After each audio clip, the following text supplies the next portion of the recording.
Hey, welcome to Beth Manuel's Virtual Kollel. I'm Aaron, and we're studying again from Parashah Chayei today. And so that's out of Genesis 23.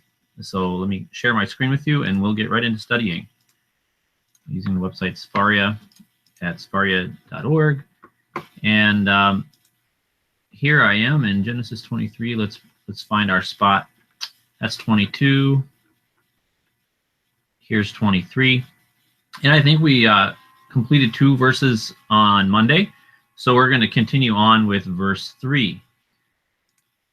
Here we go. Vayakom Avraham me'al pnei meto vaydaber el bnei chet lemor. Okay, so let's look at each word. Vayakom. Okay, as usual, this is a word in its conversive vav form. We are continuing to run into that, and we will continue to run into it all through the Torah whenever it's telling a story or some kind of narrative. This is the preferred form. So what we get is, it looks like it would be yakam, or but it's a conversive vav. So the root of this is kum, kuf, vav, mem, and it means to get up. And so vayakom, you can see it's an O because this is not the stressed syllable and it's closed. So this word ends up meaning, and he got up, he arose, right? It says vayakom Avraham. So Avraham is the subject of this. Avraham arose. Me'al. Okay, so al means upon or over.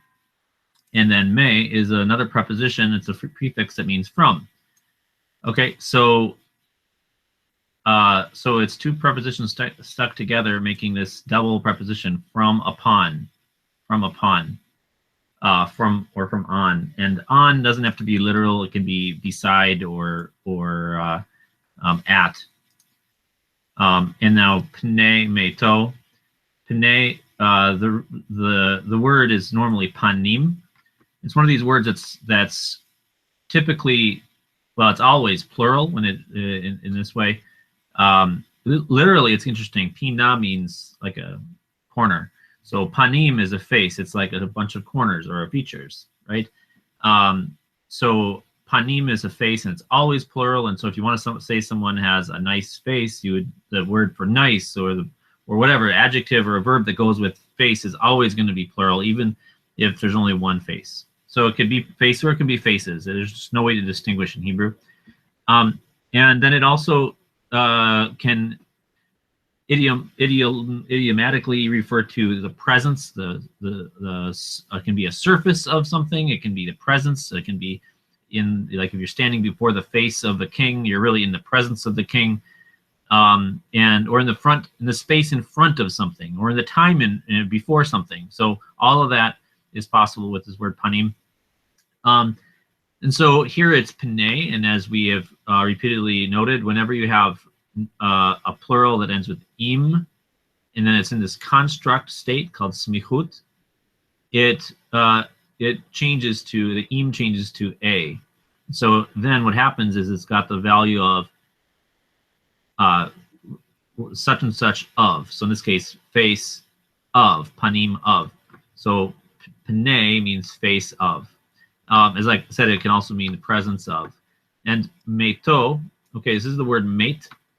So mate is the adjective. Mut is the verb.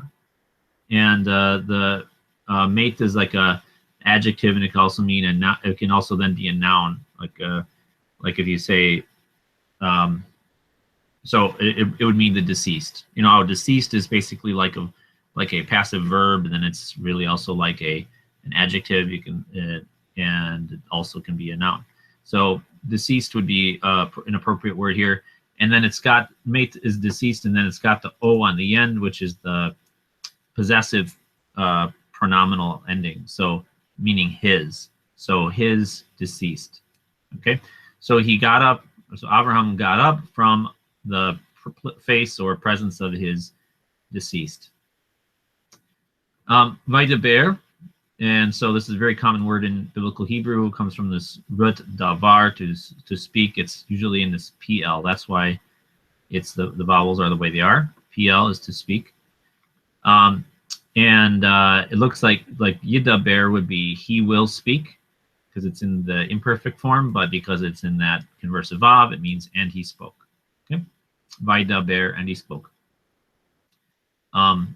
This is a good word to know. If you know modern Hebrew, somebody might ask you, "Ata midaber ivrit?" Do you speak Hebrew? So midaber, you can see it's got some similar vowels, and that's because it's in that PL form. Those vowels recur. So midaber means speak or am speaking, but vaidaber means he spoke. El benechet, so el is the preposition that means to. So speaking to means who. We're talking about who you're speaking to, right? El, and then these are the people right here. Benechet. So bene, the word ben means son, and the plural of ben is banim. So bene, just like we have panim, turns into pene. Banim turns into bene, and so that means sons of. Otherwise, it would be banim, like panim. Bene is sons of. Sons of what? Chet, and that's the personal name. I guess we will sometimes translate it as Heth. And so bene Chet is often then the translated Hittites. They will just translate it that way, but literally it's the sons of Chet. Okay, lemor. So when you have this pairs up with vaidaber. So vaidaber, such and such, lemor. That just introduces a quote. So if you're translating that in this, your scripture into English, you don't always have to actually translate this word lemor. You can just put quotation marks. Literally, it's to say. It's the word say in the infinitive form with the two prepositions. So to say. But and so usually they'll translate it saying, if they do translate it at all. But like I said, there's no need to go word for word in translations where that's not natural in English. So I would probably just put in quotation marks here, unless there's something about that word that people needed to see. So Abraham rose from the presence of his deceased, and he spoke, or he said to the sons of Chet. And now this is what he said. Now, verse 4, Ger v'toshav anochi imachem tnu li achuzat kever imachem ve'ekbera meti milefanai. Okay, Ger. So ger means a sojourner, so often interpreted as somebody who doesn't live permanently in a place, but is just sort of passing through. Newcomer, lacks inherited rights. We'll say an alien, maybe would be another way to say somebody in modern terms. We might refer to somebody as a resident alien. Somebody has a green card, they're welcome to be there, but they're not a citizen, they can't vote, and so on. They don't have citizenship. Okay, and he says v'toshav. Now this is interesting. Toshav seems to imply somebody who is residing, so a settler. Okay, so v is and. So ger v'toshav means a sojourner and a settler. So maybe a foreigner, not a non-citizen, and a settler. Okay, that's what he's saying. And so you could see that either as two along the same lines, that he's traveling and he's settling, but I think these are two different sides. They're in contrast, and the sages usually interpret it this way: that he's a sojourner, and yet he's a settler. He's a traveler, and yet he's trying to put down roots. Anochi means I. There's two ways to say I in Hebrew. You can say anochi, or you can say ani, and either one are correct. And so ger v'toshav anochi, literally sojourner and settler am I. The am is implied, and so this is the subject. He's saying I am. Imachem. So im meaning with or among, and then chem is a pronoun suffix. It means you plural. Okay, you plural. With you. Okay, imachem. If you might, this is similar in construction to the word Immanuel. If you're familiar with that, that means Imanu is with plus anu, which means us. So with us, and El being God. So Immanuel is God is with us. Imachem is with you. All right. So I am a sojourner and a settler with you. Okay. Tenu. All right. So there's some tricks to this one. You can see the root of this is Natan, but the noon at the beginning is missing. There's no, and that just happens with often with a verb that has a noon in the beginning. That noon will just drop off, and that's mostly because of this the way that you say it, the letter, that sound, that n sound, it gets absorbed naturally into other words a lot of the time. That just happens. So tenu, so it's you would think it would be nitnu, but it's just too hard to say nit. You just drop it off, and it would mean it means give. So so let's see. So it's a command form. It's the plural. So he's insisting that they give. Give, he says. Li meaning to me. So the lamed means to, and then the e on the end means me. It's the object pronoun for first person. So tenuli means give me, he says to them. Ahuzat kever. Okay, an ahuzah is an acquisition that you possess by inheritance. So it's like it comes from the verbal root meaning to grab, to hold on to something tightly. But it describes something that you can pass on generation to generation. It's something that you own and you can pass on by inheritance. And so that's why he's saying, I'm a sojourner here, and I'm trying to settle down. Give me something that I can pass on as an inheritance to my children. So ahuzah is that, and then it's got the tav, which means it's in the construct form. So in a possession of, an inheritable possession of. And that's what happens when it's in this with the feminine form.